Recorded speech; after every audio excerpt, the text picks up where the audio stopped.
Welcome, candidates and audience members to the Los Altos City Council Candidate Forum. I'm Karen Bricker, board member from the League of Women Voters of Los Altos Mountain View. First, a few housekeeping items. Today's forum will last about 90 minutes. Due to the nature of a webinar, we can't provide technical assistance to attendees. All forums are being recorded and they will be available on our website the day after each event, and that is on our website and then our elections page. Our website is League of Women Voters, LWV, and then our cities, LAMV. So LWVLAMV.org. And when you go to our page, you'll also see a link to the YouTube channel. Visible on your screen will be the moderator, the candidates, and the timer app. Audience members are not shown. Submit any questions about the event through the Q&A. When answered, it will be available to all attending. Chat will not be available. Questions for candidates have been submitted with registrations, and you submitted many questions. We have combined similar questions to be able to cover as wide a range of topics as possible. We will not have time for additional questions from the audience. Now, I'd like to introduce today's moderator, Nancy Cavagnero. Hi, Nancy. Hi, thank you, Karen. Welcome, candidates and members of the audience. The League of Women Voters is a nonprofit organization of women and men that promotes informed, active participation in government. We do not support, oppose, or evaluate political candidates or parties. But after careful study, we do take positions on political issues.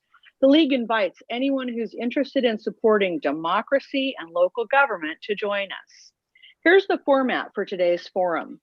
Each candidate will make a 1-minute opening statement. Questions were selected to be relevant to all candidates and to provide useful information to the audience about issues in this race. The candidates will be given 1 minute to answer. After the questions have concluded, the candidates will have 1 minute to make a closing statement. An electronic timer will display each candidate's remaining time.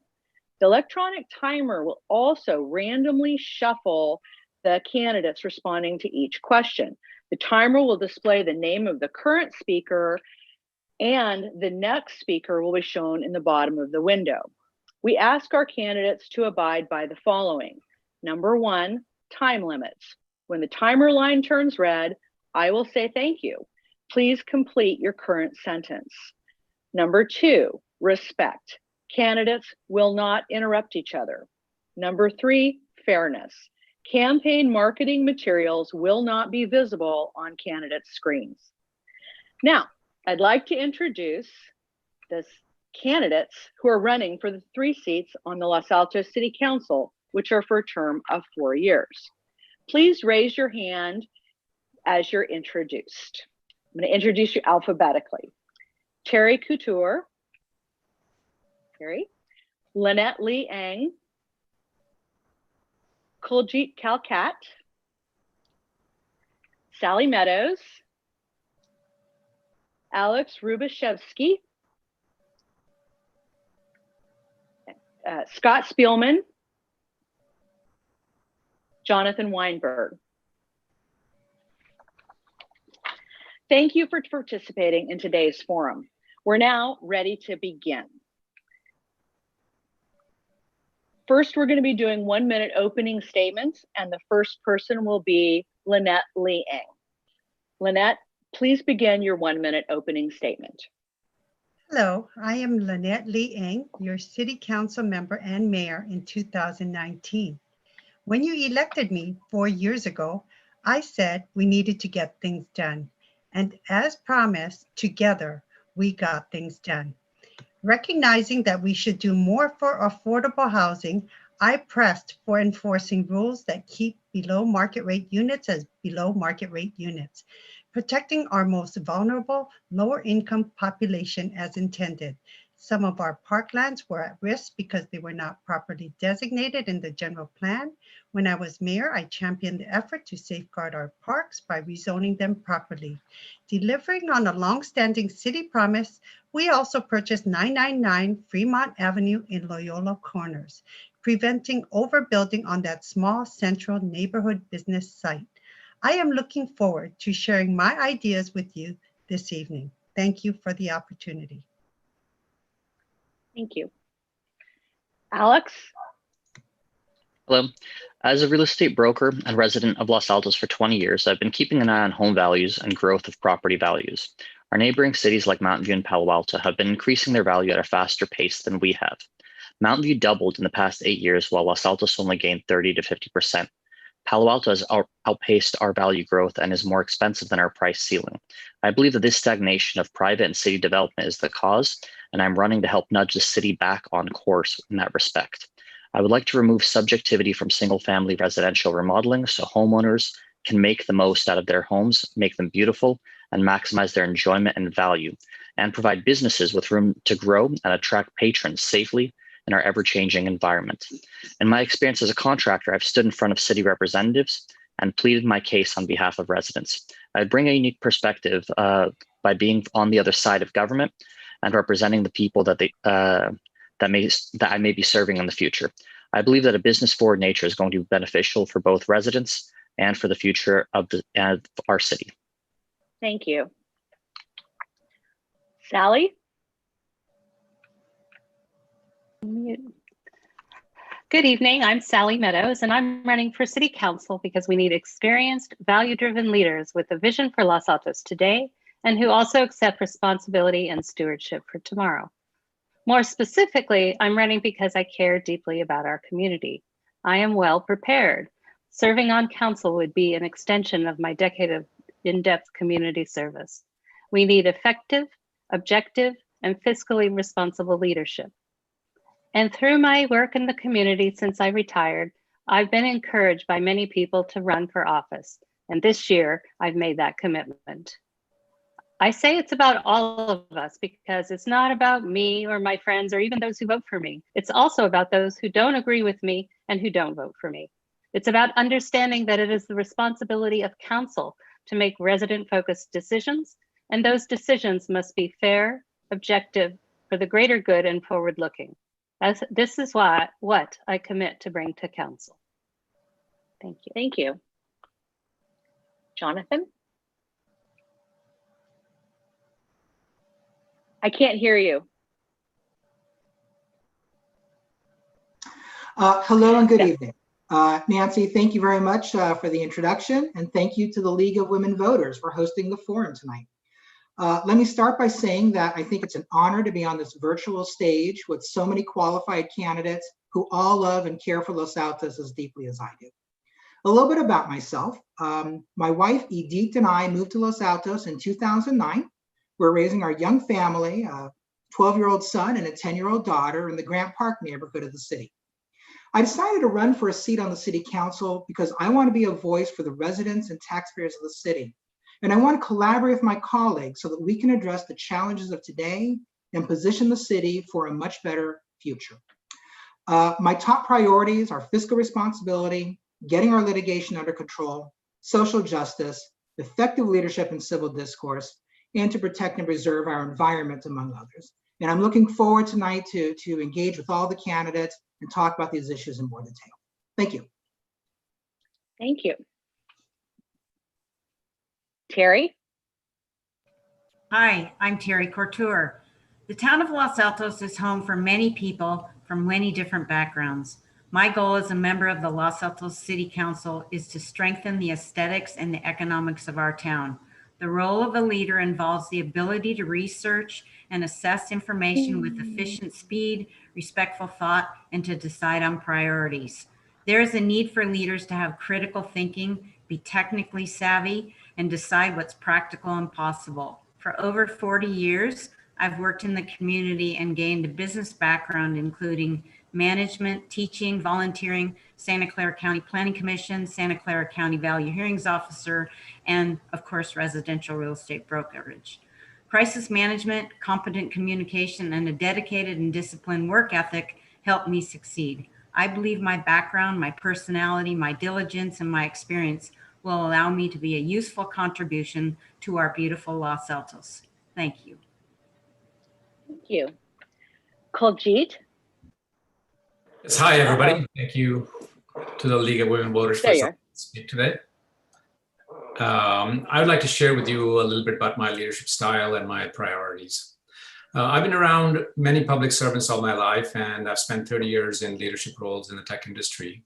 I'm a believer in the servant leader philosophy. I think good leaders are not leading for their own ego, but to develop and grow other people around them. My leadership style is to build strong teams and empower them to do their best. Everything stems from this foundation. I think we'll all remember 2020 all our lives. What a year. So to talk about priorities. Today, I would prioritize the health and safety of our residents, especially our seniors and our businesses, a top job for the council. We are also on a bit of a rocky road in our finances in our town. I can be the steady hand to guide us through these next few years on these financial issues. There are many other strategic conversations that we need to start in our city. We need to have a real plan for our downtown, a plan for our library, our environment, affordable housing, social justice, among others. Thank you. Thank you. And last but not least, Scott. Thank you, League of Women Voters, for this opportunity. I'm a structural engineer. I practiced in major designs, major airports, rapid transit structures. I'm a business person and worked in Silicon Valley as a marketing director. I started a church. I've been a volunteer in this community for probably 25 years in different capacities. These are some of the things that I care about. I care about teamwork and promoting teamwork on council and throughout our commissions and staff. I care about meeting management, managing our time well. I care about residents, listening to their voices. I care about financial management, managing to budgets and managing to priorities. I care about affordable housing, making housing more affordable for those in need. And I care about fostering business recovery for our businesses, our small business in our town. Thank you for the opportunity to offer my thoughts and priorities. Thank you. All righty, now we get to the questioning finally. And Max, is everyone rotated? All right, so it looks like Scott, you'll be the first person to answer the first question. And the first question is, what can you do to build consensus on the council and in the community? Well, I have a track record of teamwork. I've built it in my engineering capacities. I've built it in my marketing capacities, working with customers to solve their problems. I built it through the Parks and Rec Commission, working with residents and commissioners to reach agreements, consensus. And it's not always easy, but you go out to people and you ask the tough questions and the hard questions and you listen. I care to hear. I don't make snap judgments. I'm deliberative. I like to involve everyone in the decision process that has a stake in the decision. So I have a track record of doing it.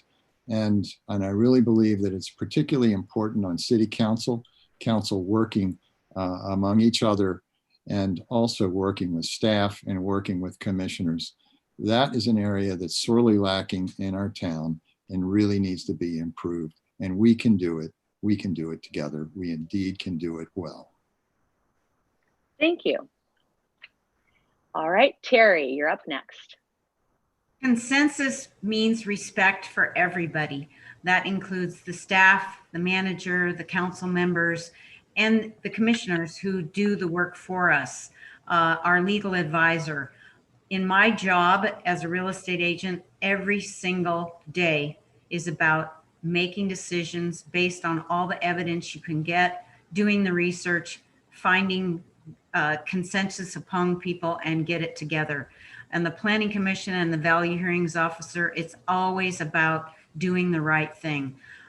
I In my whole life, I've respected everybody. And I think that's the first goal, is to listen to the other people, find out what's important, come to a conclusion based on everything that you can find, and always respect everyone else. Thank you. Thank you. And Sally, you're up next. Yes, so my career was in biotech and pharmaceutical. We worked cross-functionally, cross-nationally, and cross-culturally. So there was a lot of getting to know people and how to work with people across different backgrounds. So in my experience locally, local government, our nonprofits, and volunteering with service clubs in the community, I've again worked with many different kinds of people. So the main thing is to listen, to respect people's views, even when you don't agree, and maybe even particularly when you don't agree, because I've seen in my experience that when neighbors talk to neighbors and actually listen to each other, they can reach solutions, or at least they can understand where each other is coming from. So if we work together to creatively solve problems and constructively solve problems, we can do it together. Thank you. And Jonathan. Boy, I think that the first question really is one of the most important that's going to be asked tonight. I have seen the city of Los Altos somewhat devolve into an us versus them mentality, and I'm very concerned about that. That's not the sign of a healthy society. That's not the sign of a healthy political body. I am a real estate attorney, and the bulk of my practice is litigation. So it may seem kind of strange to hear this, but in my experience, invariably, the best solutions are solutions where disparate interests come together, communicate, listen actively with each other, show respect, and find a solution that works for everyone, or at least is the most acceptable to everyone. That almost always brings us to where we need to go. I think that council has an obligation to bring in as many parts of our community as possible. Be honest with them about the constraints the council has, but be transparent about the process to make sure that there's trust and camaraderie amongst the citizenship. Thank you. And Kolji, you're next. Yes, I think it's a great question. At some level, one of the most important questions in facing us right now. It really bothers me, like it bothers a lot of people, to see that so many of our council votes are split 3-2, as opposed to getting much more consensus around decisions. Especially when we look at ourselves, we all chose to live in this town. We like this lifestyle. We're all fairly homogeneous. We're not even a town that has very different parts, so it's a very similar kind of a town in many ways. So I think it's just a question of the fact that we are not listening to each other. We're not showing empathy. And I think we're not really getting to the bottom of the part, of the issue. There are trigger points that we all have that get us away from the actual meat of the issue. And I think we just need patience and camaraderie to be able to sort of get to it. There's also a little bit of an issue of just civic discourse and civil behavior that I think we all need to sort of abide by, and that'll go a long ways. Thank you. And Alex, you're next. So as a project manager and general contractor, I've worked and managed large teams and worked with homeowners. I've worked with hard deadlines and have accelerated schedules. I'd work with city staff to be as thorough as possible prior to meetings, and I would try and get as much public input as possible through email lists prior to the meetings as well. So I'd make sure I'd come prepared to the meetings, fully ready to make a meaningful decision along with after meaningful discussion with my other council members. And I would limit kicking the can down the road and make sure that we're getting things done in a reasonable amount of time. The council is a body of elected officials, and we need to serve the residents and push to get things done that would help benefit all of the residents of Los Altos and move us into the future. So with my experience working in teams, this is exactly what I'd push to achieve. Try and make sure that we get all of these things done in a timely manner. Thank you. Thank you. And Lynette. Hi, thank you. So serving as a board member and mediator for the Los Altos Dispute Resolution Services in the past, it does give me some background and some training in how we can do some consensus building. What's important is to make sure to work collaboratively with everyone, we have to treat people with respect to ensure that everyone is given an opportunity to be heard, to share their ideas, and that they feel validated. And to do so, that contributes to successful consensus building. I have demonstrated through other actions that we have worked collaboratively. I've worked with Joe Simidian in bringing forward the first COVID testing to Los Altos. So it's about consensus building across all areas. Thank you. Thank you. All right. All right, Alex, you're going to be first up on this next question. So question number 2, affordable housing targets are set regionally and Los Altos isn't meeting them. How can the city be a good regional partner and please constituents? Alex. So I believe that we need to meet our affordable housing goals. And to do so, we need to work with developers to increase the density in our downtown area and in other commercial corridors where we have the capability of serving commercial downstairs and residences upstairs. And with doing so, we'd be able to create BMR units to provide this affordable housing. On top of that, I would also work to incentivize homeowners to build ADUs, and the incentives that I would seek to provide would be to limit or discount fees if they guarantee that those units would be affordable for an extended period of time, for a period of 5 years or longer, whatever it is that we need to do. So by doing those things, it would naturally and organically grow to be able to provide those services and affordable housing. And at the same time, I would like anyone who works in Los Altos to be able to have a place here. Thank you. Thank you. And Sally, you're next. Okay, so excuse me. So we have not, as you mentioned, been achieving our RHNA numbers. For those who don't know, those stand for Regional Housing Needs Allocation. So the best chance we've got is to work hard. Here's the pyramid I would, or the progression I would propose. Focus first on ADUs. Any single family lot, when the new ADU ordinance is approved, can have both a detached and an attached or an internal unit. So a single family could go from 1 unit to 3 on a lot. Then let's focus on our multifamily projects. Let's work collaboratively rather than obstructing applications. We'll get at least 15% of those units as BMRs, and we can negotiate for more potentially. Let's also adopt impact fees to subsidize additional BMRs and think about what we can do on city-owned land. And that's our part to demonstrate that we take our regional housing needs allocation seriously. Thank you. Thank you. And Lynette.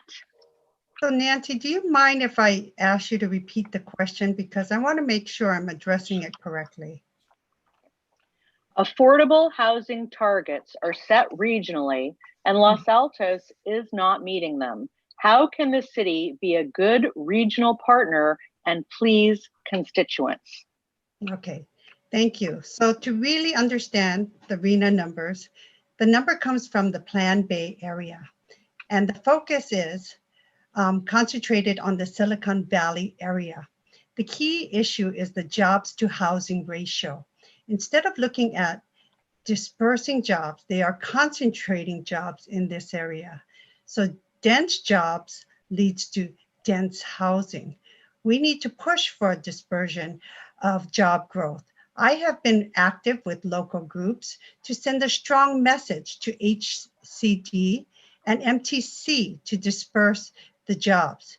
That is the basis for the RHNA allocation. And in order to provide some affordable housing and meet those goals, we need to make sure that we are working with the right numbers. Thank you. All right, Jonathan, you're next up. Thank you. I anticipate that this is going to be one of, if not the toughest issue for the council to tackle over the next 2 to 4 years. My understanding is that our RENA numbers are going to increase by 200, 300, 400%. And that's just a fact. I believe that local communities like Los Altos should be able to control the scope and shape of development. But the reality is that Silicon Valley has a housing crisis. And the state of California has mandated that the solution has to be regional, which means that every city, every community has to do its part. Now, one of the key components of your question was, how are we going to make the residents happy with this? And the reality is that we're not going to make all the residents happy with it. I think that what council has to do is be honest and transparent about what our obligations are, what the law requires us, and what we're going to have to do to meet those obligations. I found that the residents, that the public have a lot of respect when they're told something that maybe they don't like to hear, but it's told to them in an honest and in an honest way. Thank you. And Scott, you're up next. Well, I agree with Jonathan Weinberg. I think it's an incredibly difficult problem. 96% of Los Altos is built. So where do we go? We have some options going to the El Camino corridor and downtown. And I believe that multi-use and multi-family units in those areas make sense. We need to do that while not causing or cannibalizing our single family neighborhoods or our lines of sight. To use whatever levers we have, I would say apply for subsidies, work with developers, emphasize ADUs, be wise about working with all constituents that we have. We need to do the best we can. And the reality is, this may be a very difficult long-term problem. We're not alone. 400 of 480 cities are just like we are. It's a struggle, but we will make progress. Thank you. Terry, you're up. So as everyone knows, land in Los Altos is very expensive and there's not much of it left.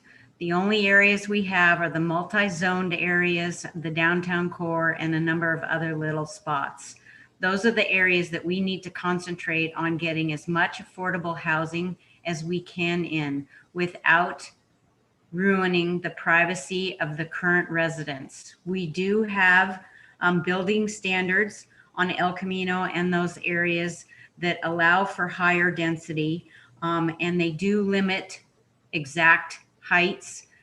It may not be sustainable, and we're going to have to do a lot of educating with the surrounding neighbors to help them understand that. We may have a little bit of a break because of COVID.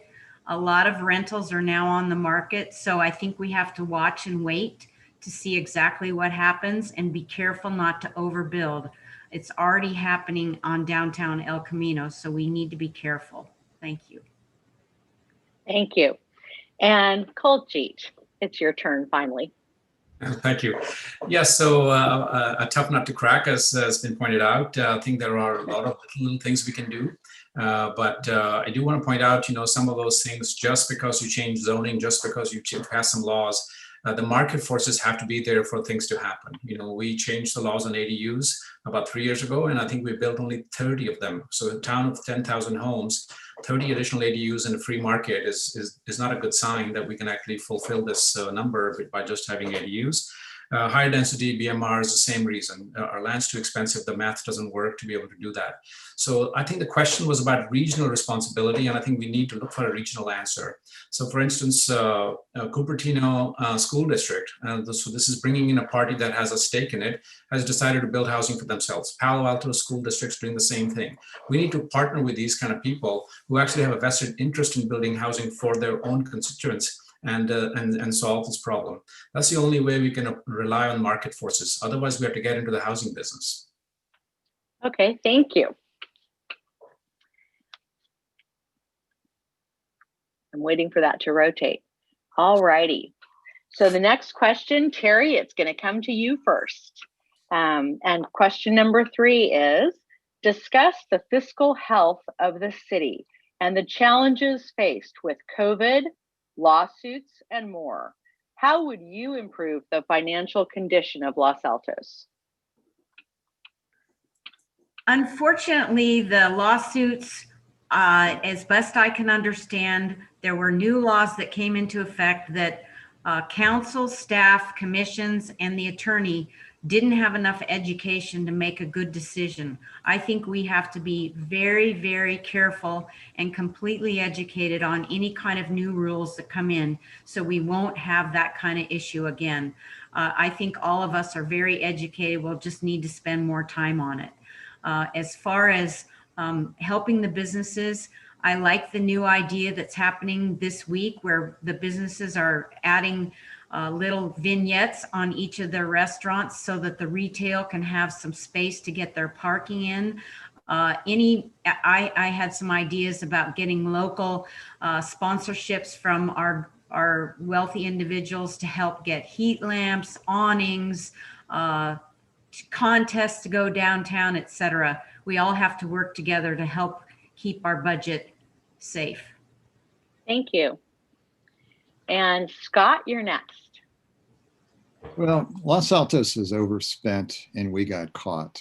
We have two problems. Our investment portfolio has declined by about $16 million in the last 9 months or so, and we're taking out a $14 million loan. I don't think we planned for the possibilities that things could go wrong. And since they have, we need to be very, very wise with how we spend. We need to cut our spending, and we need to be flexible to increase it when the time arises. We need to do a much better job of quarterly reporting. Our quarterly reports are late, and I think we need to simplify our reports so there's accountability and our residents know what's going on. Lawsuits are always a potential, and some lawsuits are appropriate and others are not. I think one of the best things we can do is find the best legal advice for development planning, land use, have the best attorneys we can. I think they will help us in the future. Thank you. Koljeet, you're next. Okay, so I've been on the Financial Commission for about 5 years and the chair for the last 2. So this is an issue I've been dealing with quite a bit. We wrote to the council, I think in January, warning them that things are getting a little rocky, you need to do something about it. We didn't get a meeting till, I think, May. So I think we just haven't had the focus of the city on our finances. So that's water under the bridge. Now the question you had was, how would we get past this? How do we get better? And there are two sides to this. Of course, the revenue side, the only thing we can do on the revenue side is protect our sales tax revenue and TOT revenue. And that has to do with helping our businesses in downtown flourish, because once that starts, our revenue will come up. And on the expense side, we have to cut down on all these expenses we have that are coming as a surprise. Lawsuits have cost us millions. I think we have actually are fairly underutilizing some of our resources. So we need to focus on keeping our expenses down in every area. I think I'm not sure if where Scott's getting the data about the loss in our Thank you. Our portfolio is still pretty steady. Thank you. Thanks. Sally, you're next. Okay, so just briefly on the financial side, because I think previous speakers have touched on it more, we need to reduce and eliminate wasteful spending, minimize borrowing that we may need to do to complete the community center, and focus on increased transparency in the budget. But let's talk about the COVID-related effects and how that's affected our local businesses. So we want to support and collaborate with the local businesses across all 7 of our districts to help them develop and help them implement a sustainable economic recovery plan. So let's continue the collaboration that has been started with the Chamber and LAVA in the case of downtown, businesses and property owners and restaurants to identify issues and potential solutions. Council's job is then to facilitate implementation and allocate city services and resources to get it done. And let's address ground floor zoning. Can we open that a little bit more to creative fitness services or whatever to get new businesses in? Because once the businesses are healthy again, we're all going to be looking a lot better. Thank you. Thank you. Alex, next up. So I believe that the budget's going to be in a deficit this year. And so we need to increase revenue and help boost our businesses and their capability to meet with customers safely to be able to help minimize that dent. On top of that, this is basically part of my platform where if we increase redevelopment for individual properties and basically have ADUs being built by incentivizing those, certain events like this are reassessable, which would also increase the property value, which would increase the property taxes, which would then come back to the city. So I absolutely agree with other candidates saying that we need to minimize our expenditure on lawsuits that don't lead to anything. Not that there wasn't a good intention for those, but at the same time, it's taxpayer money that should not have been spent. So basically, open businesses back up safely and allow for redevelopment, which would increase funding to the city. Thank you. Lynette? Thank you. Well, regarding the budget, we need to keep expenses under control while reaching to provide. We really need to understand the trade-offs of the cost of not moving forward on needed infrastructure and the decline in revenue from the current year. So we need to really understand how to defer how much money the city allocates possibly to our pension accounts. We are supposed to be, the council will be receiving a budget update next month. We have a need for conservative management of our finances for an unknown future. If you look at my record, you will see that my voting record reflects that I have consistently taken a fiscally conservative position. We need to learn to do more with less. Thank you. Thank you. And last but not least, Jonathan. Thank you. So in this fiscal year, my understanding is that we had a budget planning to spend about $43 million based on expected revenue of $45 million. And the last numbers that I understood were that we're now expecting about a 10% deficit in our revenue. So clearly there's a potential for a problem. I don't think it's at a crisis level, but it certainly is a concern. I think that the council's top priority has to be to ensure that public safety is provided for, and we also have to maintain our civic assets. One of the places that I want to look to improve the city's finances is with litigation. We are embroiled in a lot of litigation where we have no chance of winning, and frankly, it is irresponsible of the council. Not only are we finding ourselves in lawsuits where the city is not following the law, but we are not being honest with the residents about what's going on. The council members that are making politically decisions that seem to be politically easy are not putting these liabilities on the books, and that's not being transparent. That's not being a fiduciary. Thank you. All right. Alex, it looks like you're going to be, oh, nope. Sally, you're going to be first on this one. Question number 4. Public parks are important to residents. Discuss the decision-making process and time frame you would use when faced with conflicting public ideas for new uses and amenities in a park. Well, that's why we have the Parks and Rec Commission to flesh out some of these issues. And we have 2 fine representatives here tonight. But so to be more serious, really the council will give direction to the commissions to take up certain items. The commission, regardless of what the issue is, will flesh it out and in theory brings forward recommendations to council. Our parks are precious land. We certainly want to preserve our green space. And then the question is, how do we allocate it? Do we allocate certain resources on there? Do we allocate that certain animals have access to it? Or what uses do we propose? So I think that we've seen at Grant Park in particular, that the community feels that they need a master plan for that space, which I think makes sense. Unfortunately, that came after there was an offer of some resources there, but the community is going to move forward with the master plan, I guess, and then it's Parks and Rec's job to work that through and help a good recommendation come forward to council. Thank you. Terry. Everybody knows our parks and our open spaces and our backyards are the most important thing that the Los Altos can look to. I think that the residents we need to get the list of all the residents so we have contact for every single resident. So when these issues come up, everybody can have a voice and we can find out exactly where everybody stands. The last Grant Park thing seemed to come up too quickly for people. They didn't have enough information.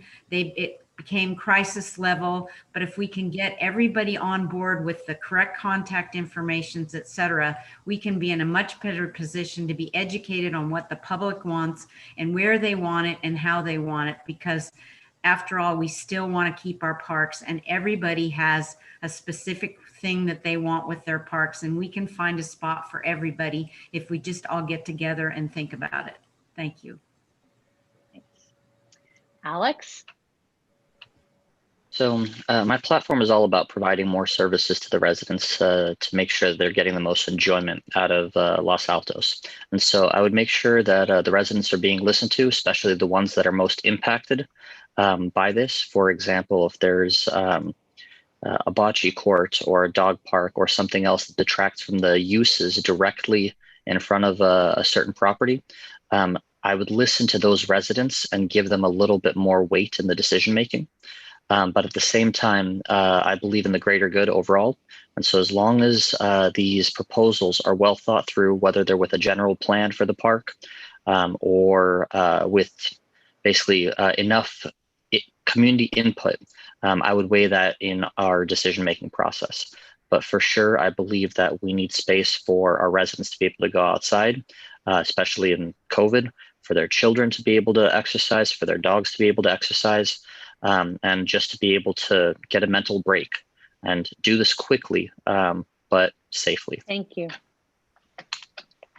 Kuljit, your turn. Yes, so I think this is an interesting question because it really, the underlying question is the most important one in it, which is, I think that what the question really is the lack of credibility and the confidence in the processes that exist, why we are having these problems. Our council needs to provide the cover to our parks department staff, our parks commissions, who have really smart, very high-powered people who are spending time and volunteering to actually solve these problems. But unfortunately, they're not getting the support. This is very similar to the Financial Commission. As I mentioned to you, for 6 months, we were all willing to resign because we were not getting anybody in the council to listen to us pleading that we need to redo our budget. So the issue really here is that we all need to strengthen our processes. We need to have confidence, and we need to be able to support the processes. So no matter what the outcome comes, we can actually respect it and live with it as residents of this community. I think that's the underlying question that is being asked here. Thank you. And Scott, it's your turn. Well, I think parks are very, very important to our city. Unfortunately, we have limited parkland compared to other cities. We have the lowest parkland per capita. So we have limited parkland. What do we do about it? Well, I think we need to share our parkland. Residents need to be able to share and see that multiple people can get benefit, that parks aren't individually specific. To evaluate any particular proposal, I think there are three things, the 3 Ps. We need a plan, we need people to be heard, and we need to have proposals for different alternatives.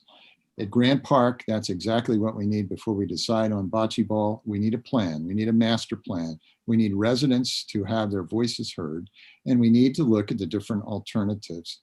And when you proceed in a logical basis, when people are involved, you get to the right conclusion. I have experience doing it in Lincoln Park, Heritage Park, and Grant Park. I believe it's important to work with residents. Thank you. And Jonathan. Thank you. So I've served as a commissioner on the Parks and Recreation Commission since 2015, almost 6 years now. I've had the honor of serving as both the chair and the vice chair of the commission. Our parks are extremely important to me, and our recreation department is extremely important to me. There is a tension because people who live closest to a park are going to be most impacted by any changes to the park. On the other hand, the residents of the entire city do expect a return on investment. Now, I believe that parks are supposed to be places for people to congregate. Parks are places where communities are built. Therefore, it's really important to try to understand what the overall benefit can be to maximize the enjoyment of our parks by our city. One of the things that I spearheaded when I was the chair of the commission was to put together a subcommittee to look at dog parks, and fenced-in dog parks or off-leash hours. That was a 2-year process, and it's still not done. But we made progress by reaching out to the public and finding out what disparate interests could Thank you. Thanks. And Lynette? Hi, I served on the Parks and Recreation Commission for 11 years. During that time, we had formed the Parks Master Plan. The Parks Master Plan has, it's like the guiding tool that provides priorities that goes into certain parks. If a new plan is provided or new ideas are provided, city staff, as well as the council and the commissions, can decide that a work plan for a certain park may be needed. A plan needs to be developed, public input needs to be gathered, and a final plan needs to be approved. So the most important thing is understanding the process, the policies, and the procedures in place. Once those things are completed, we will see if whatever suggestions, recommendations can be implemented to be part of the plan. As a person who worked with council in the past. Thanks. All right. So question number 5. Hey. You're finally first. So question number 5 is, Los Altos is creating a task force on policing. What recommendations do you have to strengthen public safety and trust? Yes, so first of all, I think we're in a fortunate position in our town that we haven't had any major incidents that have been on national news. And I think it's a great opportunity for us to have an open and honest conversation about race and policing in our city before we have an issue. So, and I'm really, I think, quite happy to see the openness of our police chief to be able to be engaged in this dialogue. So I think we have a good start overall in this for this task force to be able to recommend good things. Already the 3 things that were recommended, I think, are all good steps. The first one being collect more data on stops so that we can actually have the data if we have an implicit bias. Secondly, we all have biases, so let's work on our implicit bias training. I think there's no shame in admitting that. And lastly, I think the oversight, the police, even if it's just an encouraging word saying you're doing a great job, I think that's really good for the commission and the police to hear that. So all 3 of those recommendations I think are really good, but I look forward to the task force elaborating more on that. Thank you. Jonathan, your next step. I think our police department does an outstanding job, but when the city council held the town hall on policing, I was really shocked at some of the stories that I heard and some of the other perspectives that were presented. I think that we can have a police department that protects our property and protects our safety, and we can also have social justice. I believe that the police department wants to give us the best services that it possibly can. Our police department has to have the trust of the people that we're serving. We give our police department an enormous amount of responsibility. They have the authority to deprive someone of their liberty, to protect property, and in the most extreme cases, to take a human life. So I think that we started along the right path by having these conversations, by finding out where our police department has an opportunity to improve. I like the idea of the task force that's being formed. I think that we need to get the AB 953 statistics as quickly as possible. And we need to give the police department the tools and training they need in order to address any systematic racism or bias that may exist. Thank you. Alex, your next step. So I think that the task force is a good idea to help provide some accountability and transparency to put people's minds at ease. The police are doing a wonderful job overall in Los Altos at keeping the residents safe. And I would also like to invest in additional programs to provide some services that are not emergency related for the police not to have to do those. but that would only be after those pilot programs would be up and running to limit the amount of how thin the police would be spread.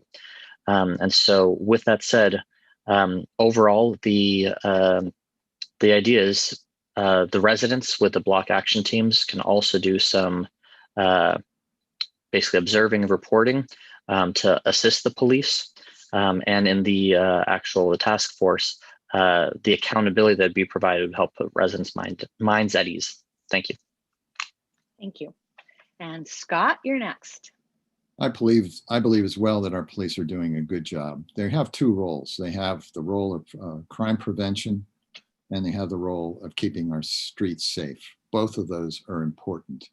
I would never want to see an incident in our city like has happened in other cities where students and others have attacked students in schools. So I believe in school resource officers. I believe, though, in 5 things that are important. We need to keep effective records about how our police are stopping individuals, and any discrimination situation needs to be investigated. Police need ongoing training so that they are up to date on any kind of discrimination issues. Communication is important between police and residents. A feedback mechanism is appropriate. So therefore, I believe the task force makes sense, and all the constituents should be involved in the task force: students, parents, staff, and police. And I believe that we will do a much better job in the future. Thank you. And Sally, you're next. So safety and social justice are not mutually exclusive. In fact, I'd argue that they go hand in hand. So social justice breeds more safety. And so I think that is the goal for all of us. And so how do we get there? We've talked about already increased data transparency, anti-bias and diversity training. Yes, we want to do all that because all of our residents need to feel safe, and we must honor the experiences of those residents who haven't felt safe and who have felt discriminated against, even if each of us individually may or may not have been. So moving forward, then the task force is going to look at the schools and the school resource officers. As I've mentioned to some people, I've worked for a decade in our schools, and we need to explore why the school resource officers in the Mountain View part of MVLA seem to actually work well, and why it's the school in Los Altos High School that does not. It's not necessarily the position. Let's look at what works. Thank you. Terry. I have to commend the residents of Los Altos and the students of Los Altos. The residents watch out for each other. They drive safely. They take care of their yards. They watch. They're careful. The students that had the march were calm and safe and respectful. And I think it has a lot to do with our community ourselves. And we're lucky to have such a great police force. It's good we're doing the task force, because then we can find what actually seems to be the issues that we don't know about. Some people do know about. I'm happy to find out about the collects on stops. I'm happy about the neighborhood watch and the block actions, because it helps our elderly and it helps the people who are at risk. I support the police, and I'm looking forward to finding out what exactly happened with the school resource officers. I know I was always in a lot of trouble with Jeanette Barquette at Homestead High School, so I get it. Thank you. Thank you. And Lynette, it's your turn. Thank you. We need to make sure everyone who lives, works, or even just drives through Los Altos is treated equally with respect and everyone feels safe. Moving forward with the task force is definitely a positive move. It does build trust in the community that we've heard from the public, and that we are moving forward with them. The other thing on how to increase public safety and trust is we have code enforcement officers that work with neighbors, that if you are concerned with the safety of your home, They can come and help you reinforce the safety of your home. We have neighborhood watches. Neighborhood watches is another program where neighbors are vigilant and work together to ensure safety within their community. We have the block action team, which the council is also always encouraging for more block action teams in the community. And it's once again about neighbors helping neighbors. Thank you. Thank you.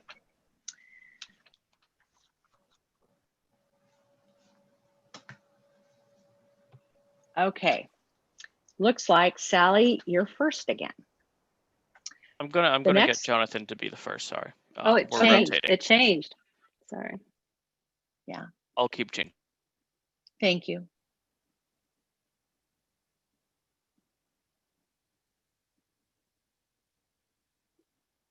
Okay. Are we good, Max? We are Well, good. Okay. All right, Jonathan, you're going to be first instead. Okay. Question number 6. What climate-friendly policies would you like to see adopted? So I believe that climate change is an existential threat. And I believe that Los Altos has an obligation to do everything in its power to help do our part to either eliminate or at least alleviate climate change. We have electric vehicle charging stations, and we have solar panels, and that's great. It's a start, but it's quite frankly very passive. The city does have a climate action plan, and I'm glad that we do, but it's old. I think it was developed in 2013, and it was modified twice in that time. We need to modernize it, and I really wish the city council would prioritize revisiting the climate action plan and putting together a plan of action that is both attainable and ambitious so that we can reduce our carbon footprint.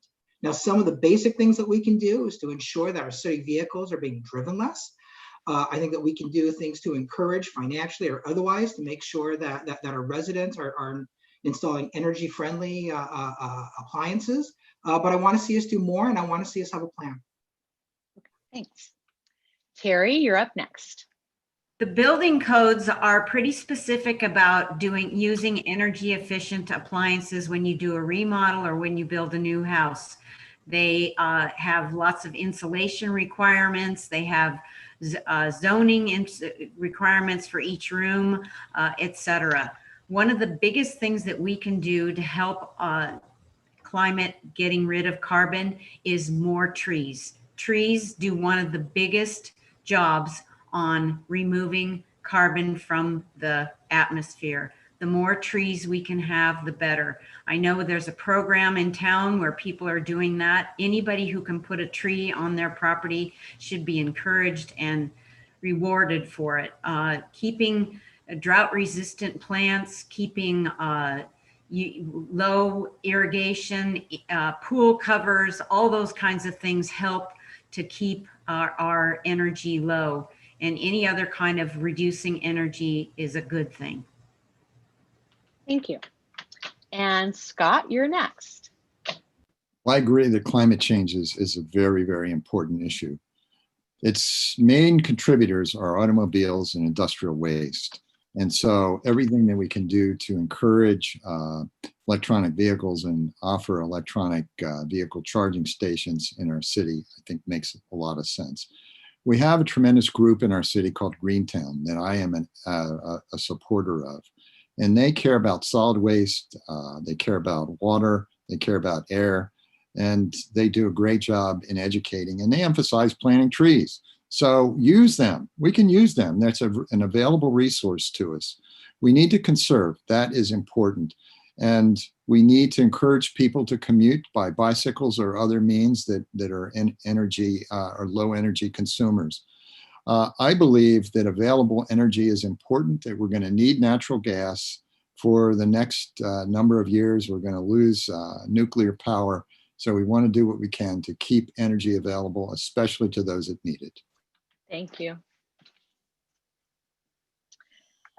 Sally, you're next. So we're facing increasingly horrible wildfires, extreme weather and drought, plus safety and reliability issues with the grid. So one of the main things that we need to do is focus on conservation. And all of us can do more to reduce our vehicle miles driven, our energy consumption, and also conserve water. So get rid of our lawns, go to low water use plants. But in where we have to go to though in long term is creating and incentivizing where if we put solar on, we can actually have on-site battery storage. So we recently had put solar panels on, and the on-site storage was still a very expensive option. So really to preserve the reliability of the grid, we need to be able to produce and store our energy. Then let's focus on more electric appliances, all electric buildings, LEED and similar building standards. So we're really doing our part to combat climate change. Thank you. Lynette, you're next. All right, thank you. Yes, we need to continue to work with our partners like Greentown, the Green Canopy program and the Plant 500 Trees, where they provide reduced price on trees for our residents. That's a program that we would like to see continued and like to promote. We need to work with the county. They have incentive programs and working to promote the rebate programs offered to our residents. I would like to see a ban on single-use plastics. What we are doing now is not enough, and it's not effective. We must understand our impacts from the beginning of the production process to the very end. For example, water bottles, plastic water bottles. We need to understand that it has made a significant, their impact is significant, and we are not able to recycle them now. So that's why, once again, I'd like to see a ban on single-use plastics and more education in that area. Thank you. Thank you. Koljeet, your turn. Yes, thank you. So yes, I think I'm glad to hear that everybody on our panel thinks climate change is real and it's going to impact our lives. In fact, I talk to young people and some of them are really questioning whether they should have children. You know, I mean, this climate is a top issue for a lot of people. With all due respect, I do want to point out to people on this council as well, on this committee as well, that yes, trees are great, but our carbon footprint is way, way past what any amount of trees that we can plant can do. Greentown supports putting trees, but Greentown is also the main organization pushing for reach codes. And I was wondering for the longest time why they're pushing for such a small change when only a couple of dozen homes actually become completely no fossil fuel burning homes. But I think the symbolic gesture and the aggregate value of the carbon reduction is huge. And I've always felt that I think we need to take those kind of steps. And I really applaud those people who are really pushing to save our environment for the future. Thank you. Thank you. And last but not least, Alex, it's your turn.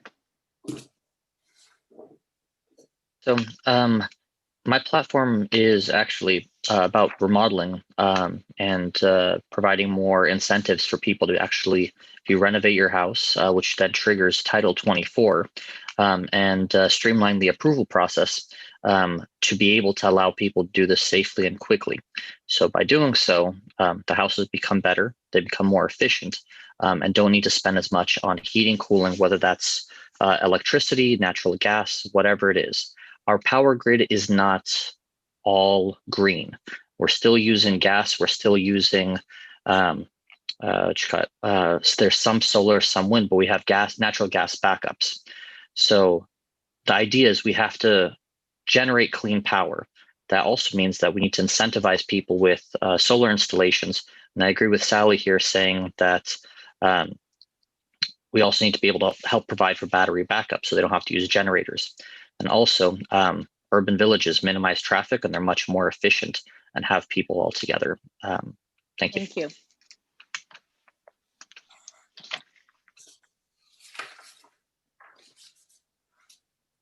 All right.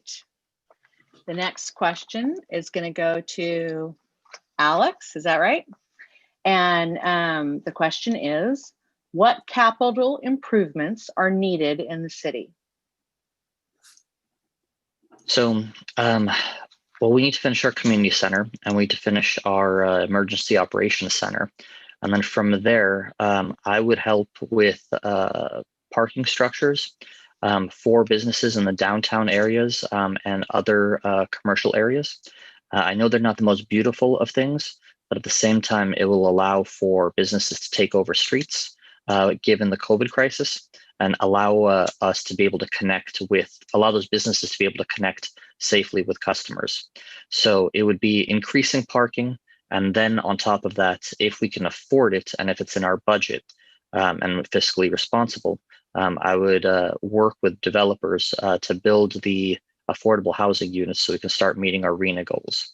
So those would be the main capital projects that I would work on to help businesses and homeowners, and at the same time, new residents to come in. Thank you. Thank you. Sally? All right, so after completing the community center, obviously we need to do that. I would consider prioritizing, for example, Grant Park Community Center improvements, looking at our downtown vision projects, a new main library, and bicycle pedestrian access improvements. I think all of those things, which we can certainly do at the same time, but all those will add incredible value to our community. I am not mentioning parking just because I feel that the changes brought on about the pandemic may lead to long-term changes in how we commute or don't commute and how we work. And so that's also so we may not need as much parking. And this is also why I would prioritize, as I mentioned, bicycle pedestrian access improvements. And those improvements will also feed into making people more comfortable to commute without their cars, which also adds to positive climate effects. So that's where I would see prioritizing capital improvements. Thank you. And Kuljit, your turn. Yes, so before we pick on the capital improvements, we have to sort of look at really our financial picture. As many of you know, this year, we're gonna have about $1.5 million to use for capital improvement, which is because we still had money left from last year. Next year, our capital improvement budget is down to $400,000 because of the reduction in our revenue.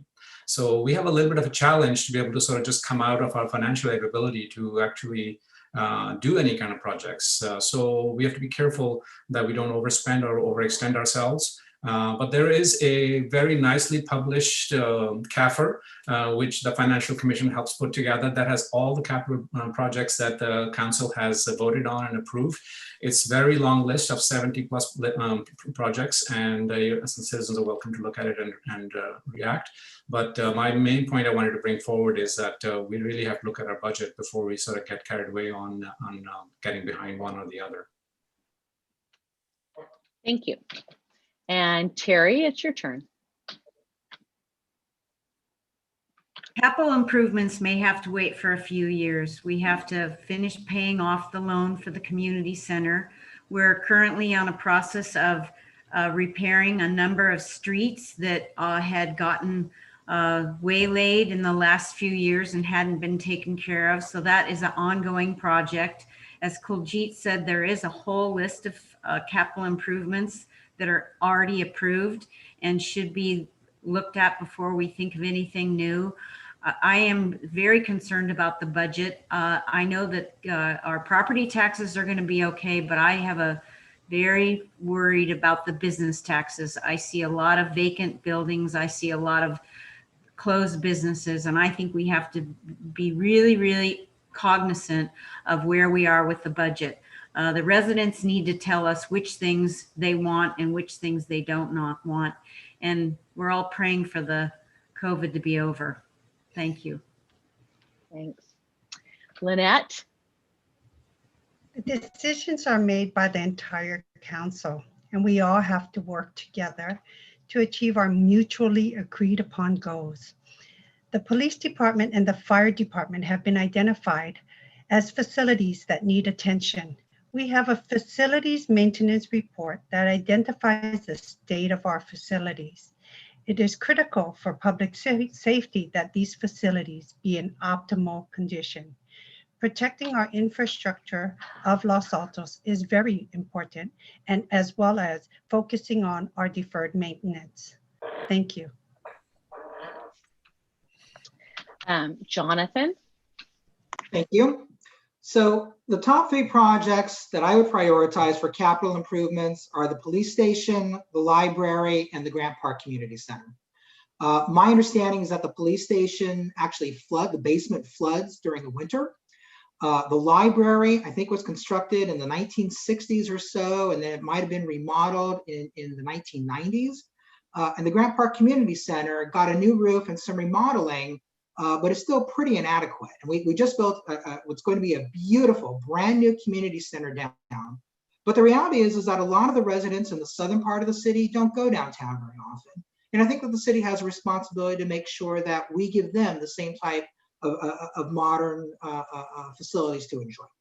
Now, there's no question that the city's budget is going to impact our ability to do these things. But that leads us to really, I think, what the key issue is, which is that the city has got to stop deferring maintenance. Preventative maintenance is the most important thing that we can be doing to make sure that it doesn't cost as much when the time comes to replace facilities. Thank you. And last but not least, Scott.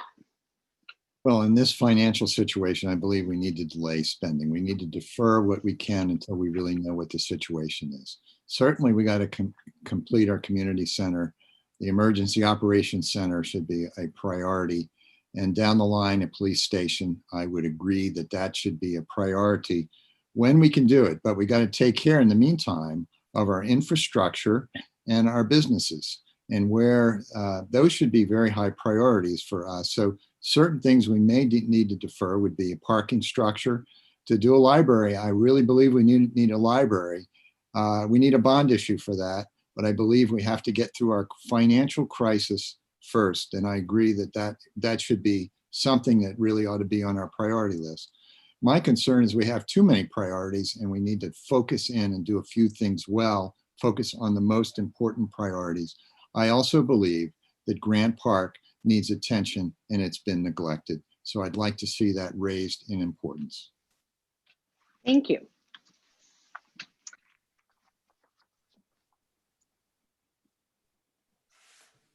All righty.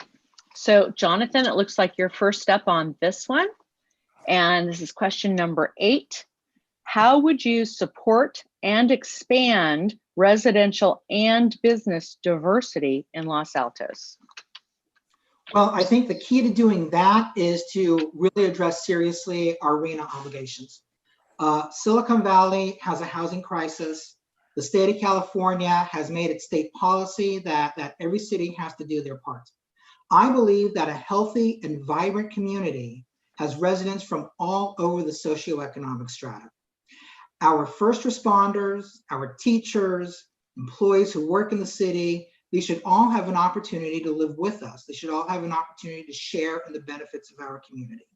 When we have a community that has people from all different backgrounds, from a diverse set of circumstances, we can work together and learn from each other.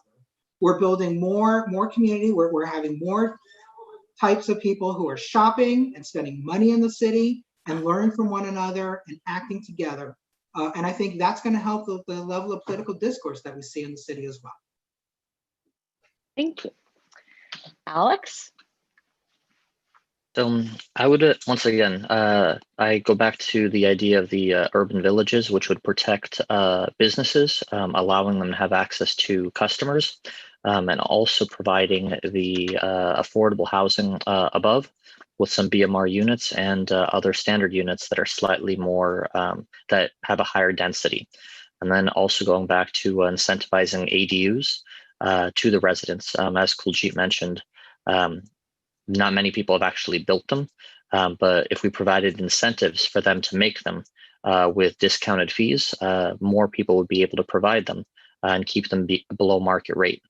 And so with those things, it would be additionally providing services to the residents, which would attract more people to come in.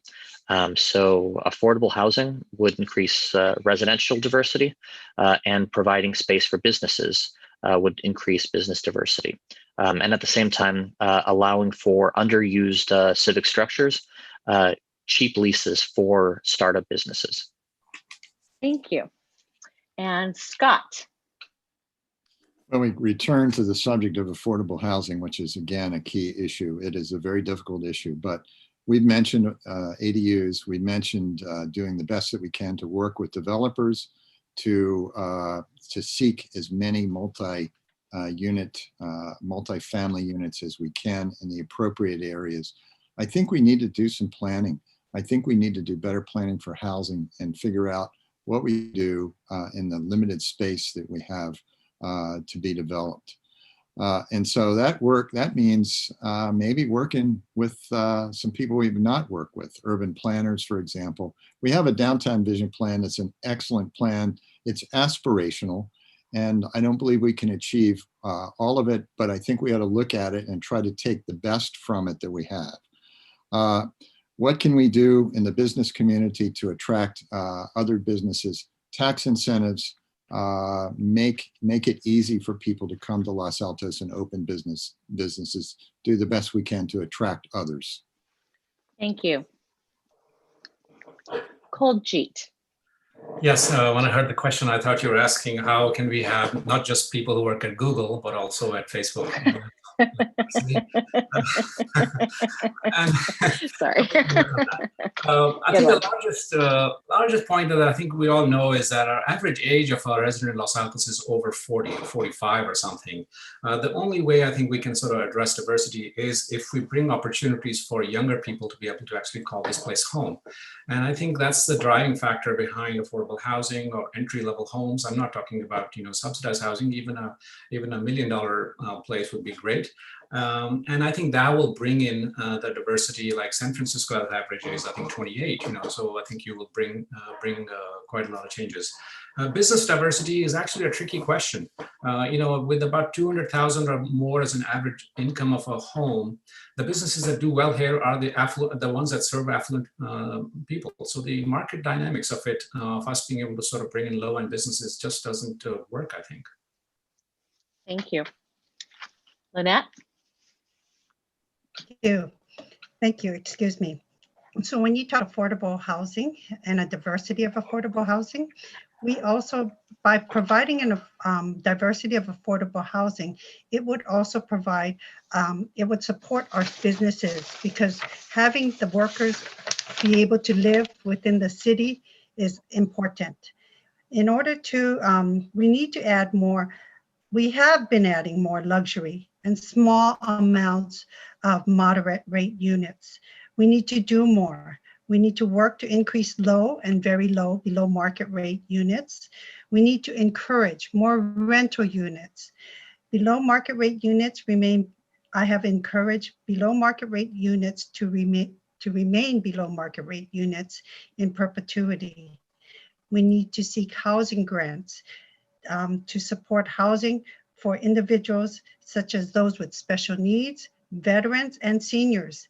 These populations have been ignored. So if we want diversity, we have to provide a range of diverse housing opportunities. Thank you. Sally? So I want to touch on ADUs first, and hear people saying, well, there haven't been that many built. But again, there's a new ordinance that's in front of council that it streamlines ADU application process, and for the first time really enables 2 ADUs on a lot, one detached, one interior or attached. So that really does have potential, particularly the attached don't necessarily involve that much construction. So that offers potential there. But then I think we need to look at the multifamily, particularly if we talk about diversity in businesses as well. Let's look at what's going on downtown on First Street. If we get a vibrant residential environment there where we have some 2 or 3 or even maybe some 4, but let's say 3-story condos along there, there's a whole bunch of people then who are living downtown who can walk and frequent the businesses at night. A lot of our businesses have been reliant on people who work in town. If we actually have residences in town, that will feed positively in the businesses and increase the need for the type of businesses that move into town. Thank you. And Terry, last but not least. The local businesses downtown are actually fairly diversified. I've been to a lot of them. I think what they need is they need support in paying their rent.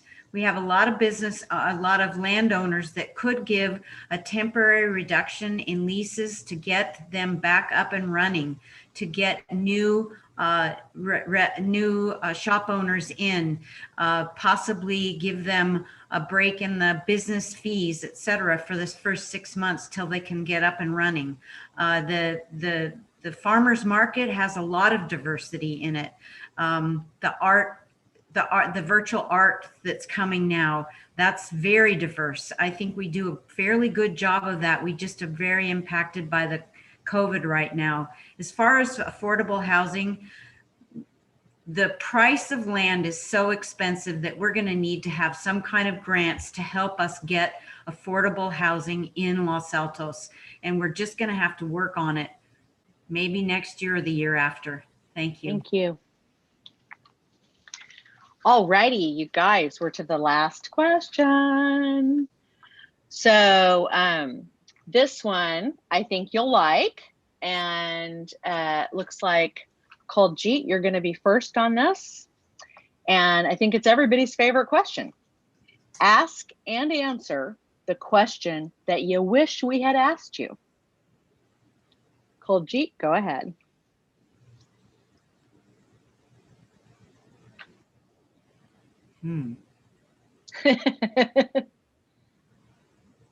I can't hear you. Yes, sorry. Okay, there. Ask me how to unmute myself. I wish you'd ask me why me, and I would have loved to answer that. There are some incredible people. I think anybody who steps forward to serve, is a phenomenal, making a huge gesture, and I think it's really to be respected and admired. I have not been that brave. I have just been pushed forward by a few people, some residents, to take a chance, mostly because of my interaction with the Financial Commission and being kind of embroiled in our financial issues for the last year and a half. I was spending way too much time trying to explain our issues to the council, and so it was felt that maybe I could help in this particular time in our city to help through our financial challenges. I do feel like I'm also the face of a new Los Altos, and I do want people like me to be involved and engaged in our city and call this their town, just like I feel very blessed to be able to do so. Thank you. And Scott, you're next. Well, the question that people ask me, I think that's very appropriate, is what will I do? What do I care about? What are my priorities? How will I affect the city? Let me give you 6 or 7 things. First of all, I'd offer teamwork. I'm a proven team builder and team player throughout my whole career, even working in the city with Parks and Rec. I build teams, and my teams have done very well. Secondly, I like to see results. I like to get things done. I manage to results, and I believe that's really important in our city. Third, I'm a good meeting manager, and I'm effective in running meetings and being part of meetings, and I believe that our meetings need to be better managed. Fourthly, I engage residents, and I will do that. I have a track record of doing it. Fifthly, I have a heart for finance, and I want to see our financial reporting improve. Sixthly, I believe affordable housing is important, and I will work hard towards that. And lastly, business recovery. I'd like to see us do everything we can to make our businesses thrive. Thank you. And Sally, how about you? So I think the question would be, so tell us about, what does having a resident focus mean? So I want to talk about why we all are, to some extent, resident focused, because by definition, each of us as candidates must be residents. Each of us as candidates will get some number of votes. Some of us will get more than others, but therefore we each represent residents and our resident focus. We all agree Los Altos is a wonderful place to live and work. And just because our opinions differ about how we can continue to make it even more wonderful, that doesn't negate that each of us is focused on residents. So I think it's important that due process requires a council member to be fair and impartial in making decisions, and a truly resident-focused city council will listen and consider all perspectives, not just those who they agree with, not just those who are in the room, but reach out and understand. And resident-focused decisions are fair, objective, and for the greater good. Thank you. And Terry. I'm unmuted. What do you really like about Los Altos? I like the library. I like being able to walk downtown. I like being able to walk in the neighborhoods and see the dogs and the people and the old people and the young people. I like looking at architecture on the houses. I like looking at their gardens. I like stopping at a stop sign and just seeing what's going on. I like watching the birds. I like watching the hawks. I have a million hummingbirds in my backyard. I love to garden. I help lots of my neighbors. I'm always helping my clients. I've had clients that have been clients of mine for 30 years. And I'm a happy person, and I love giving back. That's it. Thank you. And Jonathan, you're going to be up next. Okay, thank you. So I think the question that I would have loved to have been asked is, what is my decision-making style and what should a leader of Los Altos try to accomplish and how to accomplish their goals? I've been practicing as a lawyer for almost 20 years, most of that as a litigator. And I've also been a Parks and Rec Commissioner for the last 6 years. I've served as both the chair and the vice chair. And without question, my leadership style is collaborative. I want to work with the city staff, I want to work with the commissions, and I want to work with the residents to really identify what are the issues that are facing the city and how can we work together to overcome the challenges and find solutions to problems. Above all else, I think that the city council has to be honest and has to be transparent. There are times where the council is going to have to make unpopular decisions. It is not easy. It is really tough. But out of respect for the residents and out of a sense of a fiduciary responsibility, it has to be done. Thank you. And Lynette. The question is, what more can we do with you?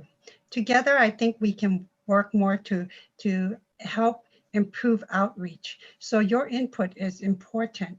Your guidance is important. Once again, you are our on the top of the chart. We work for you.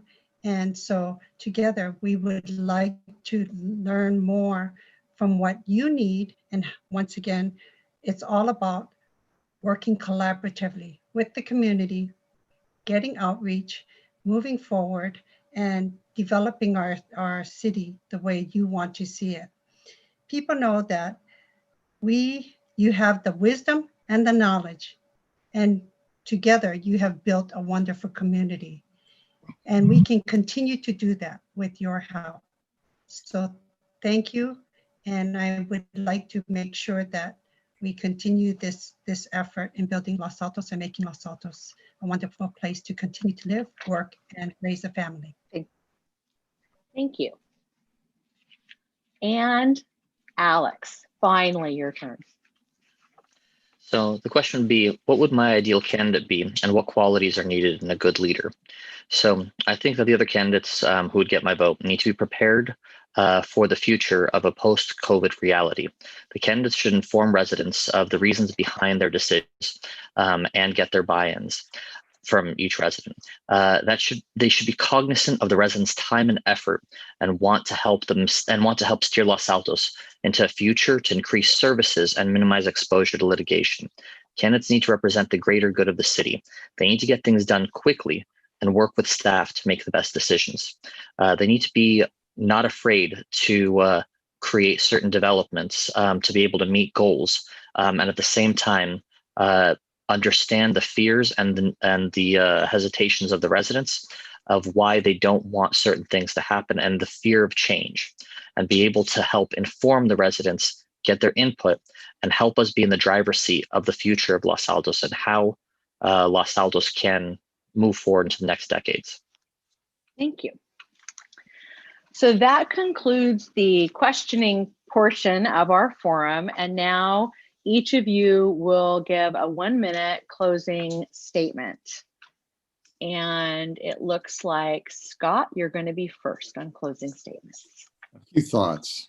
If you were to elect me, I want you to know that I would be accountable, that I would do everything I could to make our reports and our efforts and our priorities and our progress available so that residents and businesses could know how we're doing. Secondly, we need focus. We need focus on a few things, the most important things, and I would hope to bring focus that we would do the most important things well. We have far too many projects and priorities. We ought to focus in and do the most important things now. And beyond that, I listen. I will listen to all people. I will have your back. I will have your ears. I have a track record of being one that goes out to residents, goes out to business owners. I go out and I listen and I try to understand what the issues are. I believe those things are really important. Those things I would offer if you care to give me your vote. Thank you. Thank you. And Lynette, you're next. Like I said, Los Altos is a great place to live, work, and raise a family. In my next term as your city council member, I will support development of state-mandated affordable housing, which takes into consideration both the character and the infrastructure of Los Altos. Further, I will continue to defend and protect our single-family neighborhoods and small businesses. In our city, we will celebrate and respect people of all races, ethnic backgrounds, gender, religions, and those with physical or mental disabilities. As a fiduciary steward of public funds, I will ensure that we have regular reviews of our revenues and expenses, pressing for greater budgetary accountability. Although we are facing challenging times in 2020, we will persevere and flourish again. Choose a leader who works for you. Please vote for me, Lynette Lee Eng, for Los Altos City Council. Thank you. Thank you. Sally? So as I've already mentioned, I believe a council member should be fair and impartial when making decisions. They should put aside personal preferences and listen to the perspectives of all residents and stakeholders. Then they must make constructive, data-driven decisions in the best interests of our community moving forward. I will bring to council my proven leadership skills, integrity, and directly relevant experience, including a decade of commitment to local government, our local nonprofits, and other volunteer service, over 8 years of land use and housing experience through having served on Planning Commission and Design Review Commission. Through my career in biotech and pharmaceutical marketing, I have a strategic planning background and know how to plan today to deliver results tomorrow. I've done the work to understand our issues and the tools we have to address them. I offer objective, data-driven decision-making, will have little to no learning curve, and bring common sense, respectful leadership. I respectfully ask for your vote. Thank you. Alex? Sure. The post-COVID world creates an unprecedented paradigm shift. We are taking for granted everyone's desire to live in the middle of Silicon Valley, close to Apple, Google, Hewlett-Packard, and other great businesses. The remote work has made this incentive obsolete. So one of the reasons for residents to pay premiums to live in Los Altos versus to live in Alamo is gone. We cannot afford to do the same thing that we've done before. So previous experience of how it was best done in the past is not as relevant. Fresh ideas are needed on how we can behave in this new environment and these turbulent times. Los Altos has to compete for residents and property values to increase use and enjoyment.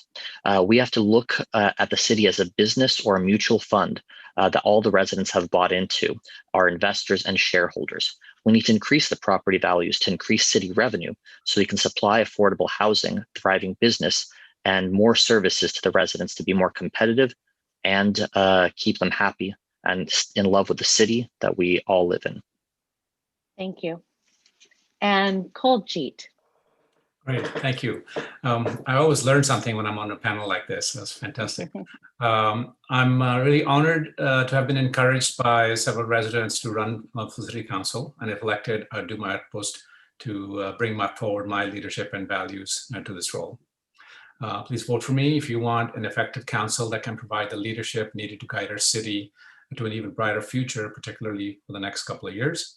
I'm an empathetic leader who can understand all points of view and help our city make good long-term decisions.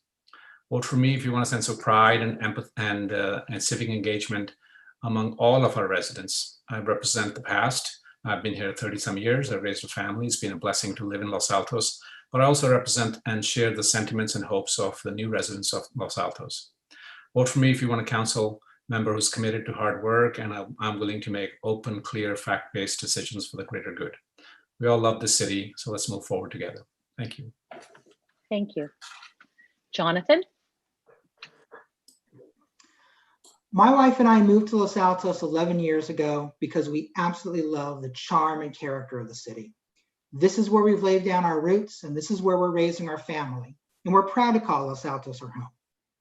As a father, a lawyer, a commissioner, and a volunteer, I have a long history of civic engagement and a strong desire to make our city the very best that it can be to live, to raise a family, and to conduct business.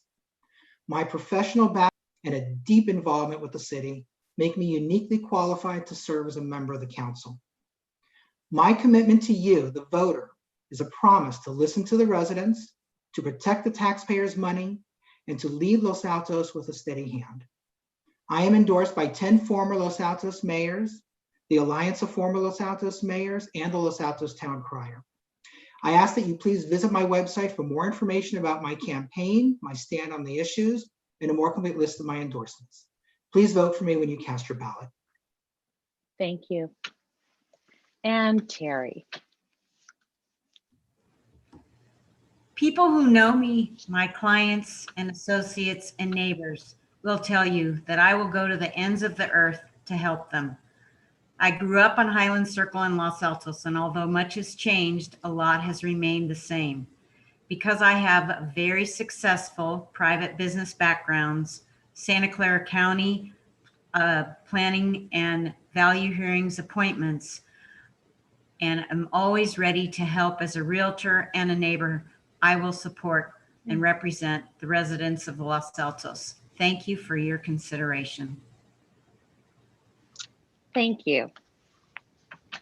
Well, I would like to thank the candidates for participating and the volunteers who made this forum possible.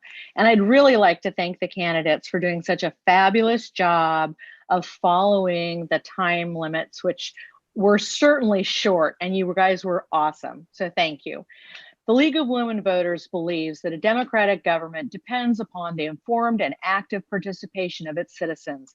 And we hope that the insights you've gained from this forum will help in planning your vote. To look at a personalized ballot with information about your candidates and ballot initiatives, please visit the Voters Edge website at www.votersedge.org after you receive your ballot. Voters Edge also provides information about major donors for candidates and initiatives. When this forum closes, our webpage will appear showing our election events and links to recordings of those that have already occurred. For the November 3rd election, please vote early and deposit your signed ballot in a ballot drop box or mailbox as soon as possible. Thank you for helping to make our democracy work. This concludes our forum. Thank you and good night.